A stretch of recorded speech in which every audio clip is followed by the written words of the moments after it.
Another edition of Political Pitchforks. Today's topic, the Second Amendment. Um, Mayors Against Illegal Guns are back on a rampage. Vice President Biden's back on a rampage. Um, the gun control people look like they're getting ready to be out in full force. It's the summertime, the sun's shining. What better time to step on the Constitution, you know? Um, But yeah, let's talk about the Constitution. First off, we got to put a little background, a little foundation. Um, it's supposed to be the law of the land, the supreme law of the land. It's been trampled and reinterpreted and stepped on and disregarded through various means and in different ways. But we'll talk about that more in a future episode.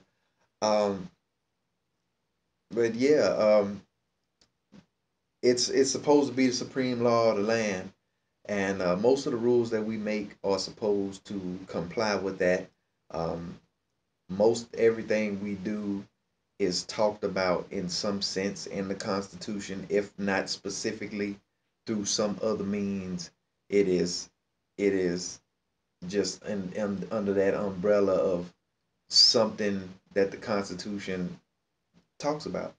Um, with that being said, there are a few ways you can make rules. You can make rules that confirm and guarantee enforcement and application of what's already written in the Constitution. And then you have rules that change, reinterpret, whatever, go against the grain of what's written in the Constitution. Um, a good example of a law that enforces and confirms what's already written would be the Voting Rights Act, which a piece of was voted down or something like that today. But that's a law. It doesn't change what the Constitution says. It doesn't grant any special voting privileges or a more powerful vote to the people that were discriminated against.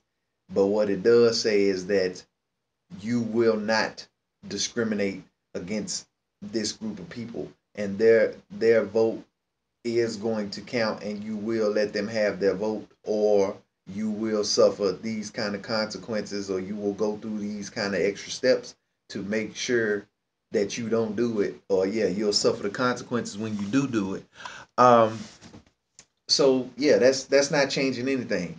If the people that gave the necessity for the law, the discriminators did not choose to discriminate or make things that are a constitutional right hard for certain groups of people to exercise, there will be no need for such a law. But since you have people that don't want certain other groups to exercise their constitutional rights, now you have to make an extra law that guarantees enforcement. That's the first instance. The second instance is when something changes or goes against the grain of what's written. And a good example of this is something called NFA, the National Firearms Act, which basically it shreds the Second Amendment. It shreds it. It was something that was created in response to an event called the St. Valentine's Day Massacre, when a bunch of mobsters, it was some organized crime stuff, and some mobsters dressed up as policemen or something else went in this auto shop and killed all these other rival gang members. Um, so it was supposed to be in response to that event, and it was the intended purpose was to keep gangster type weapons off the streets or just out of the hands of people in general. Sawed off shotguns, Tommy guns, submachine guns, just all that kind of stuff. All this was the foundation and the basis for any kind of weapons ban. Um, Assault weapons bans, clips bans, uh, explosive bans. All these bans spring from the National Firearms Act. Um, it goes against the grain of what the Second Amendment says. Um, The Second Amendment is unqualified. It doesn't have any specific specifications. It doesn't have any stipulations. It doesn't say, you know, what kind of arm, when, why, how. It just says, you have the right to bear arms. Um, so yeah, so that's one of those rules. It's unconstitutional as hell. Um, but it's still on the books, and it had a Supreme Court challenge. It went back down to a federal court, and then the guy died. He got killed before it could reach the Supreme Court again. So with no plaintiff in the case, that was the end of that. They settled, and bam, and they've been stripping Second Amendment rights ever since. Um, but let's talk about what the Second Amendment says. The text of the Second Amendment: a well-regulated militia being necessary uh, to the security of a free state. The right of the people to keep and bear arms shall not be infringed. Um, People like to read that as it's saying, well, the right to bear arms is only for the militia. No, no, that's not what it says. Um,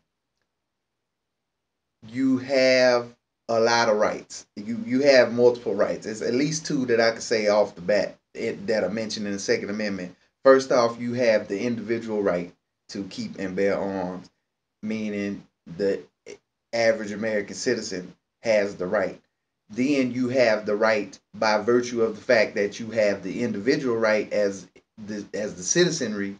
You also have the right to form a militia. The right to bear arms is not strictly for those that are in the militia, and it's not only for the militia. It is for the individual citizen. It's not a collective right; it's an individual right. All of our rights are individual rights. Um, but yeah, people want to read it like that. People would like to make you believe that the Second Amendment says the militia is the only people that have the right to keep and bear arms, and that's not what it says. Um, but let's break that down. That main component. Well, actually, let me say this before I get to that. There was a Supreme Court case, um, D.C. versus. Let me see. Who was it? District of Columbia versus Heller. Um, this is one where the Supreme Court got it half right. It's a lot of cases that they've gotten wrong as hell. They've gotten half wrong. They've gotten all the way wrong. Some of them have been 5-4 decisions, just majority decisions. Some of them have been unanimous decisions. There's a lot of cases that they've gotten really wrong, and they've just totally reinterpreted and went against the grain of what the Constitution said. Um, but with DC versus Heller, they they threw the militia argument out the window. They said that yes, the Second Amendment is an individual right. So there are a whole host of Supreme Court decisions that have come before DC versus Heller where the militia argument was used as justification for the decision in those Supreme Court cases. So all of those should be invalidated, especially the NFA. It should be invalidated. There have been cases that have argued that the Supreme Court only, that the Second Amendment only protected militia style weapons, military style weapons, and now you have people that are arguing that we shouldn't even have military style weapons. So, the gun control people have been on all sides trying to attack the Second Amendment from every angle, and they've chipped away at it substantially. Um, but yeah, even in the NFA, handguns, pistols, and revolvers were almost going to be included in the National Firearms Act. They did want to regulate them as strictly as they wanted to regulate machine guns. So this is not just a matter of, oh, you know, they only want certain types of guns. No, they wanted all the guns, but somebody decided that maybe that was just a little bit too much.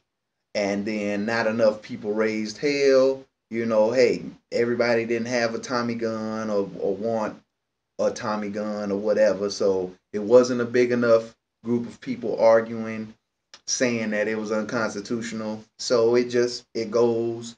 It's an unconstitutional law that just happened to go by and get passed unchallenged. But anyway, back to the text in the Second Amendment. Um, the right to keep and bear arms. Let's talk about bear, to own, to purchase, to make, to have, to operate. You know, just you can have it, you can use it. Okay, that's bear, and all of this is in the legal sense. It's everything is supposed to be above board. We have to make the assumption that is to use, have, own, obtain in a legal manner. So that's understandable. Um, to bear arms. Let's talk about what arms mean. People have reinterpreted arms to mean what they wanted to mean. It doesn't mean firearms. It doesn't say firearms. It says arms. Arms meaning weapons, weaponry, anything used for warfare, for combat, a rock, a bow and arrow, a blade. It's not just restricted to guns and things that you can shoot. A slingshot, a blade of grass, a stick, whatever you can use in a conflict to fight with. If you can make it, you know, if you can use it to fight with, then it's considered arms. It could be a weight, a bicycle chain, a pool stick. Um, just all is limitless what arms could be. A weapon, you can use anything as a weapon. Um, and then it's not just on the offensive side, it's also on the defensive side. A shield, body armor, a bulletproof vest, a face mask. All these things fall into the arms category. So don't let people tell you that arms just means A, B, and C, because the Second Amendment does not say that it just means A, B, and C. And let me see, shall not be infringed. People want to make up their own definition of infringe. What infringe means. I have a friend, and this friend makes an argument that a lot of people on the internet make. Well, as long as they don't get rid of all of the guns and they don't stop your ability to have any guns, period, they're not infringing. No, that is not the definition of infringe. Infringe, to impede, to slow down, to make more difficult, or to eliminate. All of those things. If it's not just easy for that a person to do it, you're infringing them. If I'm walking down the sidewalk and you're getting in my way, stopping me or slowing me down or making me have to keep walking around you, you're infringing my traveling path. You're infringing my method of travel. But if you just moved out the way and I walk, there's no infringement. You don't have to stop me from walking, but just the fact that you're bothering me and making my trip less pleasant or less efficient, that is infringement in its own right. So the infringement equals elimination. No, it's not just elimination. It's a hindrance at all. Um, infringe, specifying when there is no specification. Oh, well, it only applies to this type of gun or that type of gun. No, it doesn't. It applies to every. It applies to weapons. It doesn't say gun A, gun B, gun C. It doesn't say a musket. If the Second Amendment said you have the right to own one musket, then I could understand that argument. All I could have is a musket. That would be all that we were constitutionally guaranteed, was the right for every citizen to own a musket. Okay, cool. If it just said you have the right to own muskets, then it's qualified, but not that much. So now it means the only type of gun we can own is muskets, but it doesn't say how many we can own. So, you know, people try to put their own definitions on things. Don't don't fall into that trap. Don't get caught up in that. Read the words, tell them to understand it, break it down to them, move on. Um, then the next thing, People like to say, well, why do you need a gun with 1,000 bullets in the clip and blah blah blah? You don't have to explain that, but I mean, there's nothing wrong with you wanting to be as prepared as possible. Some people will argue, well, get a bigger gun, well, learn how to shoot them in the face, do this, do that. It's not up for you to tell another citizen what they need to do to protect themselves or what they need to have to feel safe. Um, I would recommend you have the best gun you can have, the most powerful bullet, the biggest clip, and the best aim that you can have. It's not up to me or to anyone else to tell you that you have to only pick through a certain number of advantages if you were to get in a conflict. Um, they will also want to say, well, you shouldn't have that. You could go out and you could do all this damage. I mean, that's not a good standard. It doesn't matter my potential damage, but my potential damage to who? If I'm not going out to damage a bunch of innocent people, then it doesn't matter. If you want to just go sit at the gun range and shoot 1,000 shots and never reload, that's your business. You're not hurting anyone, but they would like to use the possibility, just the fact that you have that much firepower, that in itself is dangerous. No, I will not fall for that argument, and no one will be able to convince me otherwise. Um, but okay, so you have that. Um, yeah, if the level of technology we had today um, allowed us to have bullet guns that didn't have ammunition, guns that just were ammoless guns, a light gun, a sound gun, whatever. Those same people would say, well, regular people don't need those guns because those guns don't. You never have to reload. Only the army, or only the cops, or only whoever can have those guns. No, um, that's not how it's supposed to be. The military was never meant to um, outgun its citizenry. Any weapon they have, we're supposed to be able to have as free citizens. And people have allowed the government to get away with not allowing us to do that, to keep an even playing field. Um, so I mean that's one argument you're gonna hear. Then the fear factor. Oh well, I'm afraid you shouldn't have that big of a gun or that big of a bullet or that big of a clip because it scares me. You could hurt me, um, but again, what I do and what you perceive as a threat or what you decide to be scared of, that I have nothing to do with that. If no one has actually threatened you, then you have no legitimate gripe. When someone has threatened you and you know that they have all this heavy weaponry, then you get the cops involved and you handle it from there. At least then now you have probable cause. But just because you don't like it, that is not enough of a reason for you to stop another citizen from doing something that's minding their own business and not harming anyone. Um, if that was going to be the acceptable standard, then how long until somebody says, "Well, I don't want anybody walking around with any gun. I don't feel safe knowing somebody's walking around on my street with a handgun. I don't like it." Get rid of handguns. Get rid of concealed carry. These are the possibilities. These are the doors that you open. If I live next door to somebody and they're barbecuing in their backyard, now do I have the right to say, "Well, I don't want this person to barbecue"? um, this fire could spread. I don't know if they know what they're doing, or anything could happen. It could flare up, and their house could catch on fire, or whatever could catch on fire, and my house could catch on fire. So I don't want them barbecuing. Um, then a good example for a woman, could women then say, well, men shouldn't be able to walk along the street at night because I want to walk along.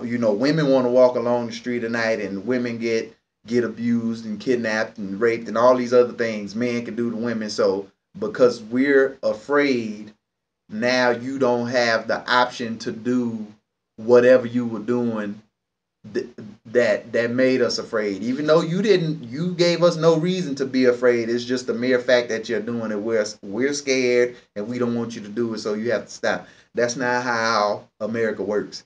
And yeah, that's a bad standard to set. And there's it's not a matter. People will want to say, well, you can balance it, and I mean, well, going handguns, that's going too far. Well, yeah, to some people that is going too far, but to some people that's not far enough. So there is no trying to parse it and, well, we're only going to apply the rule this much. You either going to apply the standard all the way through or you're not. And that's the only way I see it working. Because there's people that wish we couldn't have handguns, walking around the street. There's some people that believe that no one should have guns except for the police and the military and other government agencies, and that's just not what the founding fathers intended for us, and that's not what the Constitution says. That's not how it says it's supposed to work. So please combat that. Um, what else?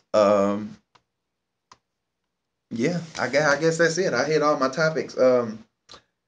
Just don't get into the name calling. Don't fall victim to the personal attacks and, oh, you're crazy, oh, you're paranoid, oh, you're this, oh, you're that. No, you're not. You're just an informed citizen and you know what your rights are. And as Lawrence O'Donnell said tonight, and I was so proud of him, we live in a society where feelings are more important than fact, and because people think something feels right, it feels like the right thing to do. It doesn't matter what the rules say. It feels like the right thing to do. Let's do that. I'm not one of those people. If I can't do the right thing and follow the rules, then it doesn't. Then it's obviously not the right thing. Or I will also say this. Let me add this. Um, I'm not against anybody. Uh, I'm not against anybody that has the idea that they don't like what the Second Amendment says, or they wish that the Second Amendment would change. That's fine. You can want that. You can want whatever gun laws you want to be passed, but as the Second Amendment is written right now, as it stands, any kind of ban is unconstitutional. Um, any American citizen should be able to have any kind of weapon they want. It's just that's just what it is. It's not enough for me to say what I wouldn't want somebody to have. I have a friend that said, "Well, would you want somebody to have a nuclear weapon, a private citizen to have a nuclear weapon?" Um, I can say no, but it doesn't matter because then that puts me in a position just like someone that wouldn't want someone else to have an assault rifle, or someone that wouldn't want someone to have a handgun.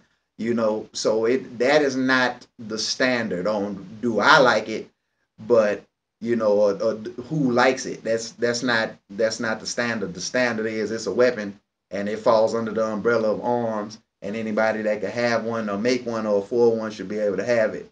Um, with the DC versus Heller, it was a line in the DC versus Heller case where I think it was Judge Alito or whatever. He said the Second Amendment doesn't give you the right to have any weapon for any purpose, you know, whatever. But if it would have said it does give you the right to have any weapon for any legal purpose, then case will be closed. There's nothing else to talk about. But it didn't say that, so there will still be another bout of Second Amendment cases. Um, but yeah, just please combat the critics with facts. Background checks, universal background checks. I don't really have a gripe. I don't really have a gripe. Um, I mean, I do believe that the only people that shouldn't be able to have guns are the mentally unstable, the people that are proven uh, menaces to society, violent felons, violent felons, not just a felon, you got a drug charge or whatever, but violence felons, pedophiles, sexual assault, theft, things like that. You actually committed a physical crime where you forced your way. into somewhere or onto someone or whatever, then you don't deserve to have a gun because you have lost your right. That's the only way in the Constitution that you lose your rights is when you abuse your rights and you strip others of their rights. You lose your rights in the process. So yeah, um, fight the anti-gun people. Don't let them convince you that you're crazy because you like guns or because you believe in the Second Amendment or whatever other amendment. I'm not just crazy about the Second Amendment. I believe in that all the Bill of Rights are absolute rights. The First Amendment from the first to the whatever. To all of them. But yeah, just fight the crazies, fight the fanatics, the ones that will try to win you over with emotion. Documentation beats conversation, and if you hit them with the hard cold facts, they can cry and boo-hoo and raise hell and yell as much as they want, but until they pass an amendment, you get an amendment to change the Second Amendment as it stands means just what I said it means. Um, so, yeah. All right, y'all.